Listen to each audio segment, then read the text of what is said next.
अस्सलाम वालेकुम, good morning everyone. आज हम देखेंगे अपना हिंदी का पहली इकाई का चौथा लेसन, चौथा पार्ट, जो एक कविता है जिसका नाम है मन और उसके जो रचनाकार है विकास परिहार जी।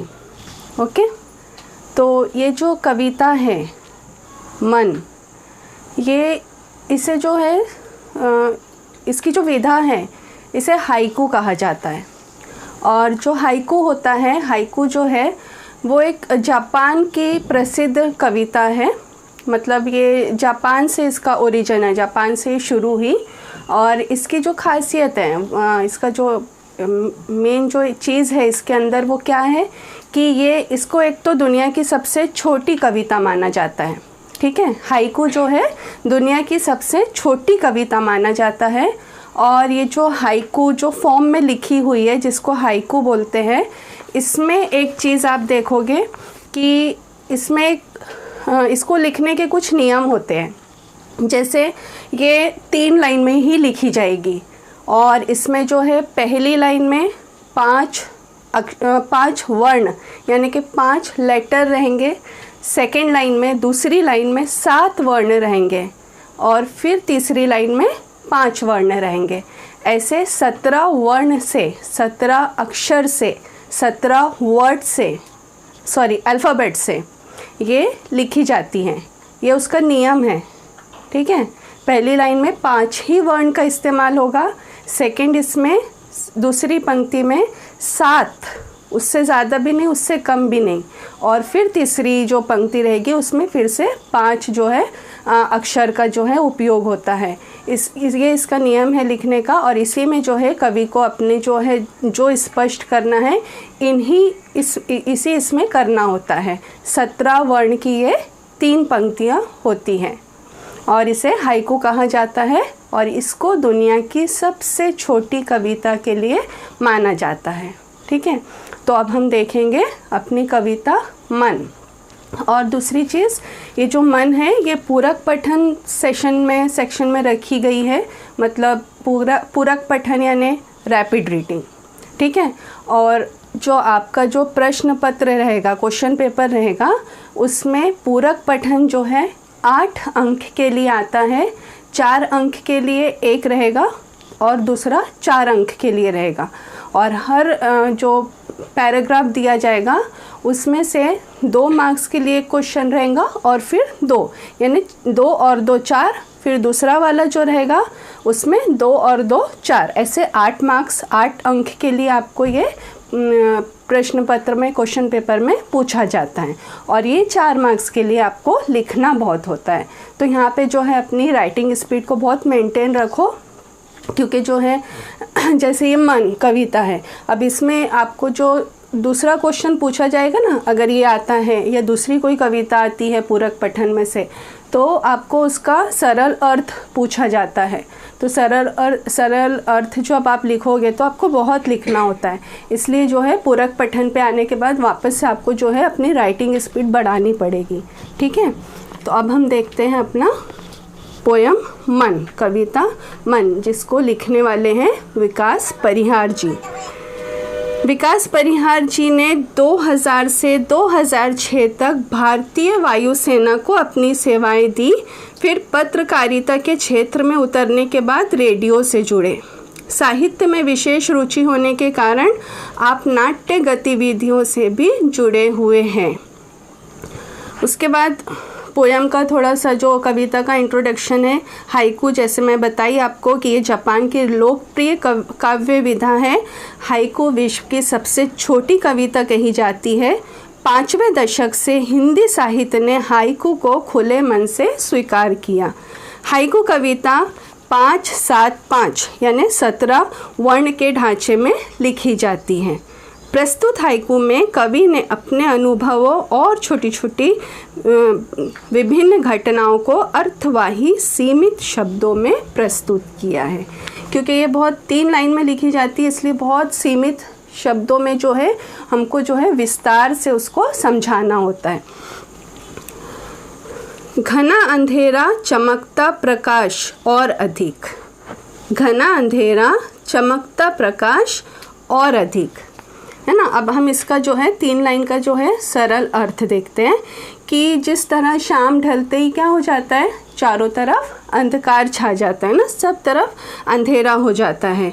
और जो है इस अंधेरे में कभी कहीं जो है एक जुगनू देखे ना आप लोग ने, छोटा सा कीड़ा होता है जिसमें लाइट की तरह चमकता है ना।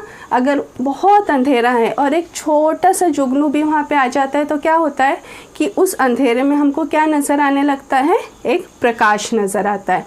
और वो उतना सा, है ना, ज़रा सी जो एक किरण होती है रोशनी की, प्रकाश की, वो उस अंधेरे पे क्या पड़ जाती है, भारी पड़ जाती है।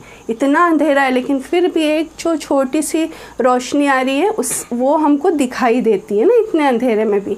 तो वैसे ही क्या है हमारा जीवन है ना।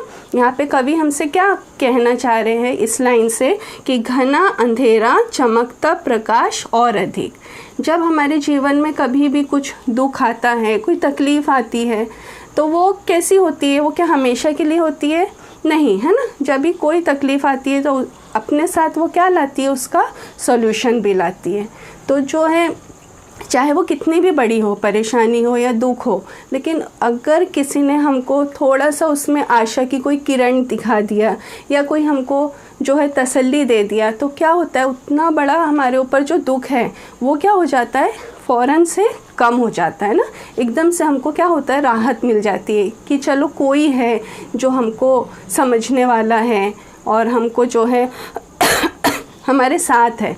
तो परेशानियाँ तो आती है, जीवन है तो परेशानी आएंगी, यहाँ पे अंधेरा यानी परेशानी है और दुख है, और प्रकाश यानी सुख है। तो दुख के बाद ही क्या होता है, सुख आता है ना। अभी देखो दूसरी 3 पंक्तियाँ देखो। करते जाओ पाने की मत सोचो जीवन सारा, करते जाओ पाने की मत सोचो जीवन सारा। अभी देखिए यहाँ पे जो है ना, ये जो 3 लाइन में जो हमसे कवि यहाँ पे क्या कहना चाह रहे हैं, अभी करते जाओ पाने की मत सोचो जीवन सारा।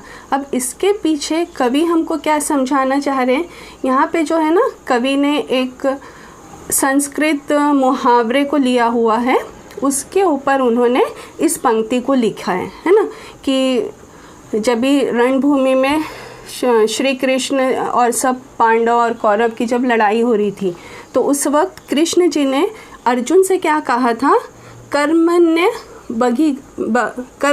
बघिकारस्ते मा फलेषु कदाचन।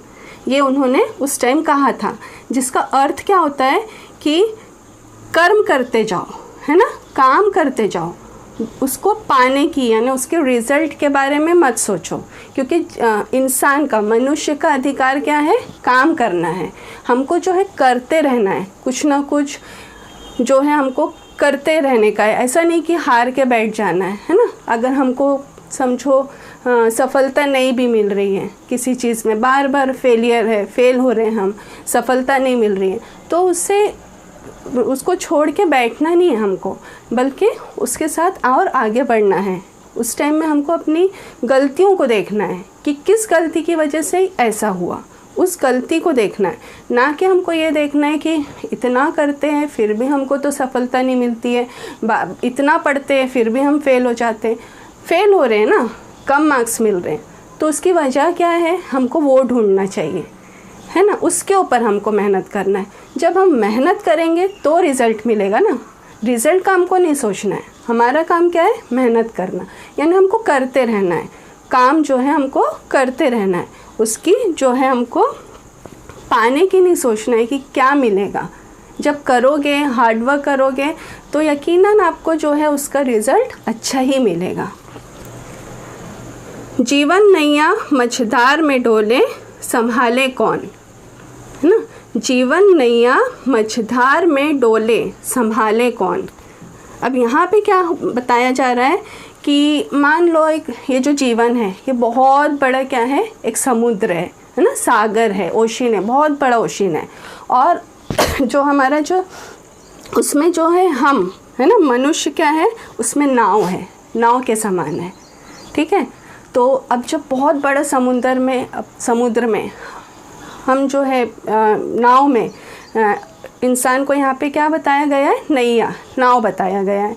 तो जब अभी हम समझ लो बहुत परेशान है ना, बहुत तकलीफ़ है हमारे को, कुछ बहुत बड़ी परेशानी आ गई है, जीवन है तो जीवन के साथ परेशानी और सुख जो है, दुख और सुख जो है साथ चलते हैं ना, कभी आ जाती है इस तरह की, तो उसको जो है उसको उसमें से निकालने के लिए कोई और आएगा क्या? हमको नहीं आएगा ना, हमको हमारी परेशानी से खुद निकलना है, हमको उसका सलूशन क्या है, खुद ढूंढना है। कोई आके आपको उस परेशानी से नहीं निकालेगा। वही बताया उन्होंने कि जीवन नैया मझधार में डोले, संभाले कौन? कौन संभालेगा? अपना जो काम है, अपनी जो प्रॉब्लम्स है, उसको हमको ही देखना है ना, हम संभालेंगे, हम निकलेंगे उस चीज़ से। जब मझधार किसको बोलते हैं? मझधार यानी बीच समुंदर, जहाँ पे प्रभाव, पानी का जो है प्रभाव बहुत ज़्यादा होता है, तेज़ होता है एकदम, उसको बोलते हैं मझधार, है ना। तो जब हम बहुत परेशानी में घिरे हुए हैं, हम निकलना चाहेंगे तो निकलेंगे ना, अगर हम ही नहीं निकलना चाहेंगे तो हमको कौन बचाएगा? समझ में आया? रंग बिरंगे रंग संग लेकर आया फागुन, रंग बिरंगे रंग संग लेकर आया फागुन। अब देखो, जो ये प्रकृति है ना, नेचर जो है, इसमें क्या होते रहता है, बदलाव होते रहता है मौसम के अनुसार, जो है ठंड है, गर्मी है, बारिश है ना। तो जब फागुन का महीना आता है तो उस टाइम में क्या रहता है, सब तरफ क्या रहते हैं, हरियाली रहती है, और बहुत ज़्यादा जो है फूल रहते हैं, कलरफुल, पूरा जो है जंगल देखेंगे हम या गार्डन देखेंगे तो बहुत तरह तरह के फ्लावर्स उस टाइम में, फूल जो हैं खिलते हैं और हरियाली रहती है, माहौल बहुत अच्छा रहता है, मौसम बहुत अच्छा रहता है। लेकिन वहीं पे जब पतझड़ आ जाता है ना, जब पतझड़ का मौसम आ जाता है, उस वक्त क्या हो जाता है, पूरे पत्ते गिर जाते हैं झाड़ से, और एकदम सब तरफ कैसा दिखाई देता है, वीरान दिखाई देता है। वैसे जीवन का मनुष्य का जीवन भी है। मनुष्य के जीवन में कभी क्या आती है, खुशियाँ आती है, बहुत खुशियाँ रहती है, उस टाइम में हमको बहुत अच्छा लगता है ना, और कभी दुख आता है। तो यहाँ पे फागुन को किससे कंपेयर किया गया है, खुशियों से, सुख से। और जो है पतझड़ इसमें आया नहीं है, लेकिन कवि के कहने का मतलब है कि इंसान की ज़िंदगी में सुख और दुख आते हैं, जैसे कि नेचर में है ना, प्रकृति में जो है मौसम की वजह से बदलाव आते हैं। कभी जो है बहुत खुशहाली रहेंगी, चारों तरफ हरियाली रहेंगी, और कभी पतझड़ का मौसम आता है। वैसे इंसान का जीवन है, कभी सुख आते हैं, कभी दुख आते हैं। कांटों के बीच खिलखिलाता फूल देता प्रेरणा, कांटों के बीच खिलखिलाता फूल देता प्रेरणा। अब यहाँ पे कवि का क्या कहना है कि हमारा जो जीवन है वो एक संघर्ष की तरह है ना, लड़ाई है, संघर्ष है। और उन्होंने कैसा एग्जाम्पल दिया, हमेशा आप बार बार ये एग्जाम्पल सुनते होंगे ना, कि कांटों के बीच में रह के भी जो है गुलाब कैसा खिला खिला रहता है, कितनी अच्छी उसकी खुशबू होती है, कितना अच्छा उसका कलर होता है, रंग होता है, कि उसको देख के ही जो है हमारा दिल एकदम खुश हो जाता है। तो इंसान का जीवन जो है एक संघर्ष की तरह है ना, कि जैसी भी परिस्थिति आए है ना, ज़िंदगी में कैसी भी परिस्थिति आए, हमको क्या करना है उस टाइम में, कि हमको जो है हमारा जो चरित्र है उसको खोने नहीं देना है। जैसे गुलाब जो है इतने कांटों के बीच में भी रह के वो अपना रंग या अपनी खुशबू खोता है क्या? जो जैसा खिला हुआ खूबसूरत सा रहता है और जो अच्छी खुशबू उसमें से आती है, वैसे ही रहता है ना वो इतने कांटों के बीच भी। तो हमारा भी, अगर हमारे जीवन में भी अगर ऐसी कोई परिस्थिति आ जाती है तो हमको जो है अपना आपा नहीं खोना चाहिए ना, हमें एकदम उसमें वो नहीं होना चाहिए कि मैं ये कर लूँगा, मैं वो कर लूँगा, ऐसा कर लूँगी, वैसा कर लूँगी। तो हमारे चरित्र पे आँच नहीं आनी चाहिए। हमारा चरित्र है वो क्या रहना चाहिए, वैसा ही रहना चाहिए जैसे गुलाब का फूल, कि हम कितने भी परेशानी में रहें लेकिन हम जो जैसे हैं हम वैसे ही रहेंगे, है ना। ये कवि यहाँ पे हमसे कहना चाहते हैं। भीतरी कुंठा आँखों के द्वार से आई बाहर, भीतरी कुंठा आँखों के द्वार से आई बाहर। अभी कुंठा का मतलब क्या होता है? कुंठा यानी घोर निराशा, बहुत अधिक दुख, बहुत अधिक निराशा। अब जैसे कहा जाता है कि मनुष्य नहीं, मनुष्य की आँख और मनुष्य का चेहरा बोलता है ना, कि जब हम बहुत कुछ हमको तकलीफ़ होती है, हम दुख में होते हैं या कोई परेशानी होती है तो जो है आँखों से आंसू आते हैं, और जब हम खुश रहते हैं तो हमारे होठों पे जो है मुस्कान रहती है ना, तो हमारे चेहरे से पता चल जाता है कि हम खुश हैं, या फिर हमारी आँखों से पता चलता है। जब हम रोते हैं तो इंसान कब रोता है? कोई तकलीफ़ में, कोई दुख में, कोई परेशानी में ही रोता है ना। तो हमारी जो है, कवि क्या कह रहे हैं कि मनुष्य की जो है आँखें और मनुष्य का चेहरा जो है बोलता है। खुशी में हमारा चेहरा कुछ और होता है, और जब तकलीफ़ होती है, कोई दुख होता है, तो जो है आँखों के ज़रिए क्या होता है, आंसू बहते हैं हमारे, और जो अंदर की जो पीड़ा है ना, जो हमको तकलीफ़ है, वो आँखों के मतलब आंसू के ज़रिए से क्या होती है, बाहर आ जाती है। तो जब बाहर आ जाती है, जब हम थोड़ा रो लेते हैं ना, तो क्या होता है कि हमको भी थोड़ा सा अच्छा लगता है उस टाइम में। तो आँखों, वो कवि क्या कह रहे हैं कि आँखों के द्वार से आई बाहर, भीतरी कुंठा आँखों के द्वार से आई बाहर। जो भी हमको अंदर से तकलीफ़ थी वो रोने से क्या हो गई, बाहर आ गई। खारे जल से धुल गए विषाद मन पावन, है ना। खारे जल से धुल गए विषाद मन पावन। विषाद का मतलब क्या होता है? इच्छा पूरी ना होने पर होने वाला दुख।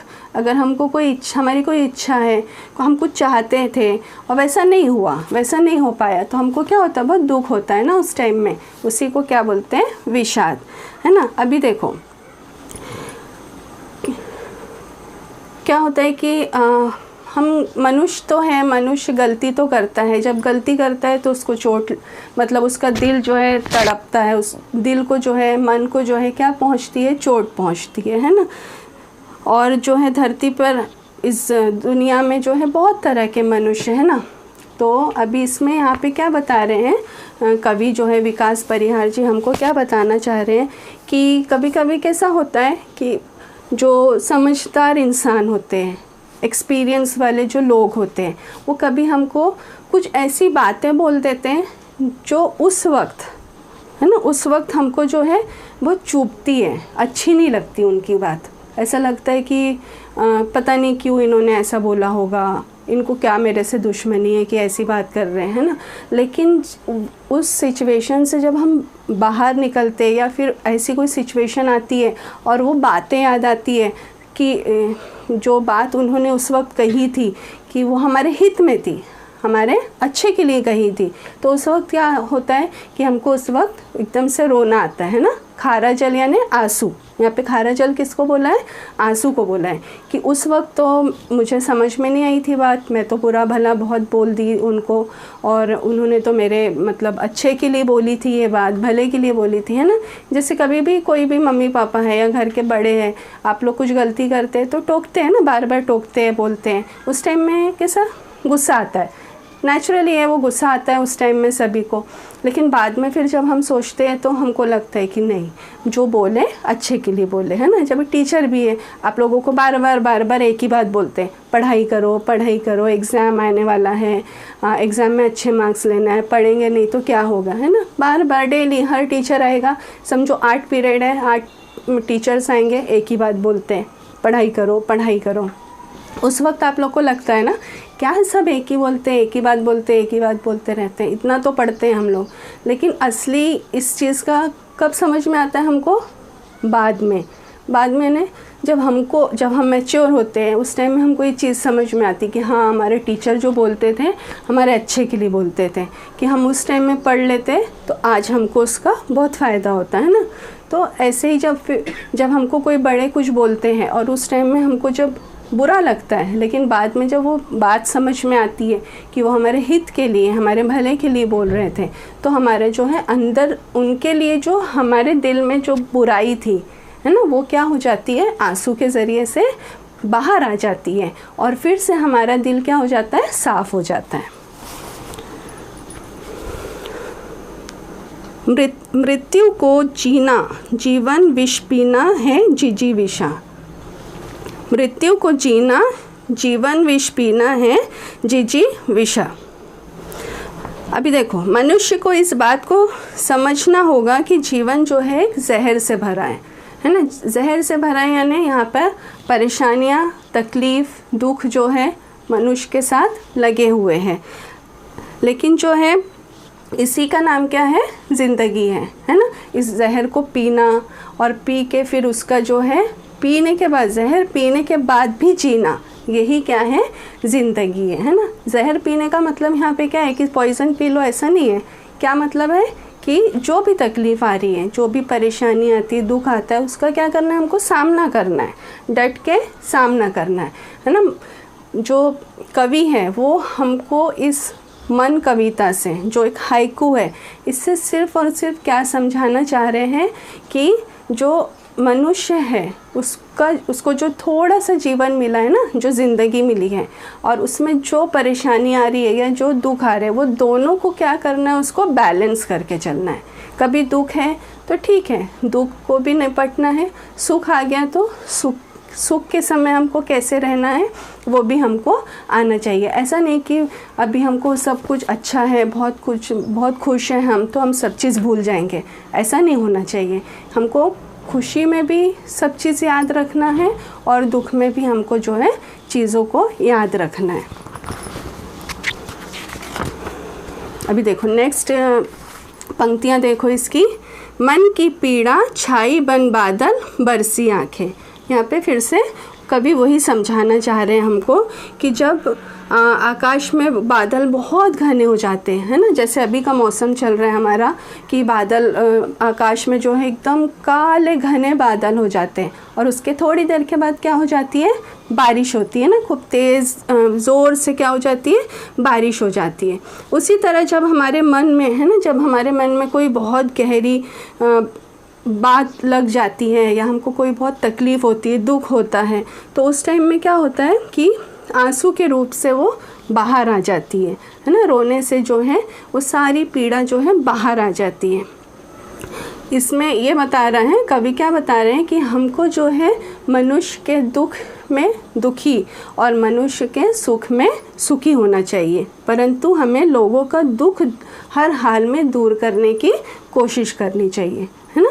कि लोग अगर दुख में हैं तो हमको पूरी कोशिश करना चाहिए कि हम उनके लिए क्या कर सकते हैं। जैसे अभी महाड़ में इतना फ्लड आया आसपास के इलाके में, अभी वहाँ के लोग बहुत तकलीफ़ में, तो हमसे जितना हो सके, जैसा हो सके, उनकी क्या करना है? हमको मदद करना है, हेल्प करना है। उनके दुख में हमको भी शरीक होना है ना। कि हम बहूर में तो बहुत आराम से हैं, यहाँ तो पानी नहीं आता, यहाँ तो लाइट भी है, सब कुछ है, अच्छा है, लेकिन हमको उनका दुख जो है समझना चाहिए इस वक्त कि वो किस परेशानी में होंगे, है ना। उनके पास चीज़ें नहीं हैं, पूरा सामान बह गया, कुछ नहीं है उनके पास में, तो हम क्या कर सकते हैं उनके लिए? कम से कम हम दुआ तो कर सकते हैं, है ना।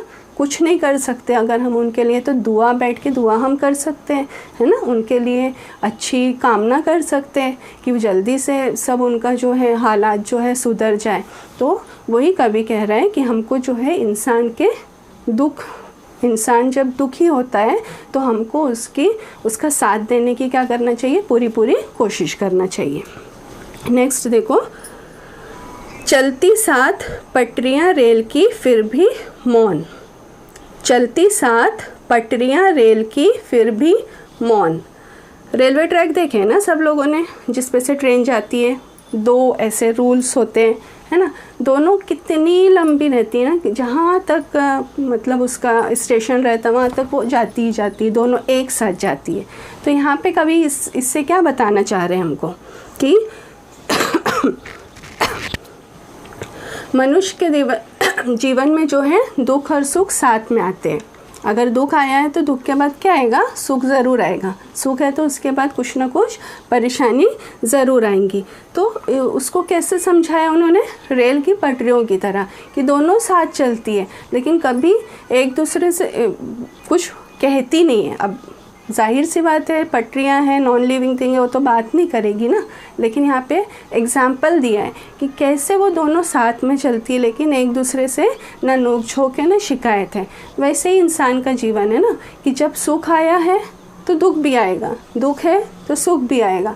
तो हमको जो है सुख के समय में उसको एंजॉय करना चाहिए, और जब दुख आया है तो उसको फेस करना चाहिए। दोनों आपस में जो है उनको मिलाना नहीं है कि दुख में सुख है तो दुखी है तो फिर हम सुख की कामना करें कि मेरे साथ ही ऐसा होता है, मेरे साथ ही ऐसा क्यों होता है।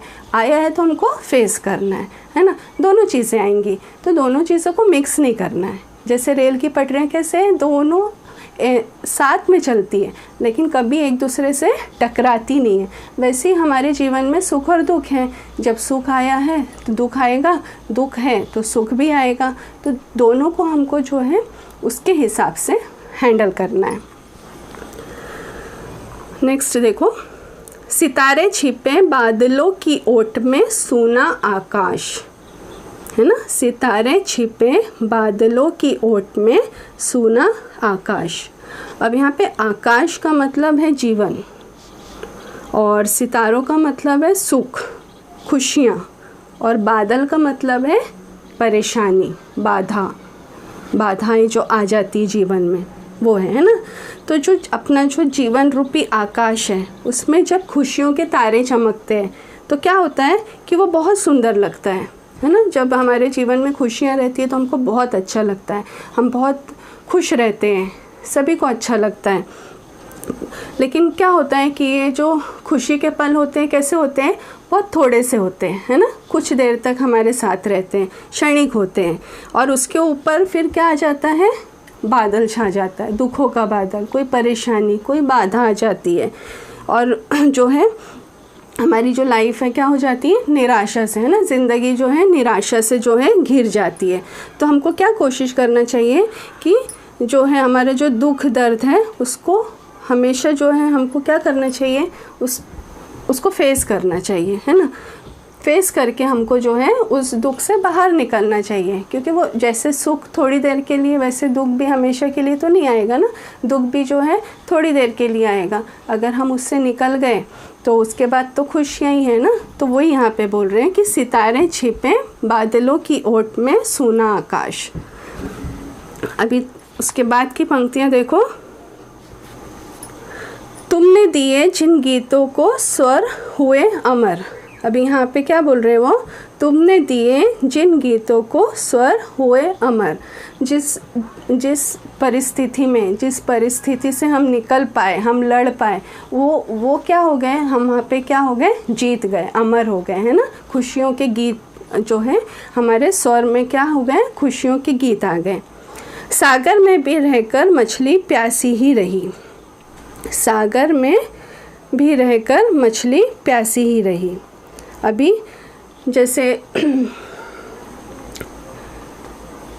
मछलियाँ कहाँ रहती है, पानी में रहती है ना, सागर में रहती है, समुद्र में रहती है। लेकिन समुद्र का जल कैसा रहता है, खारा रहता है ना। मछली पानी पी सकती है क्या उसका, खारा पानी कोई पी सकता है, पी नहीं सकता। इतना सारा पानी है, पूरा समुद्र ही है, समुद्र है बड़ा सा, और उसमें मछलियाँ हैं, फिर भी वो प्यासी रही।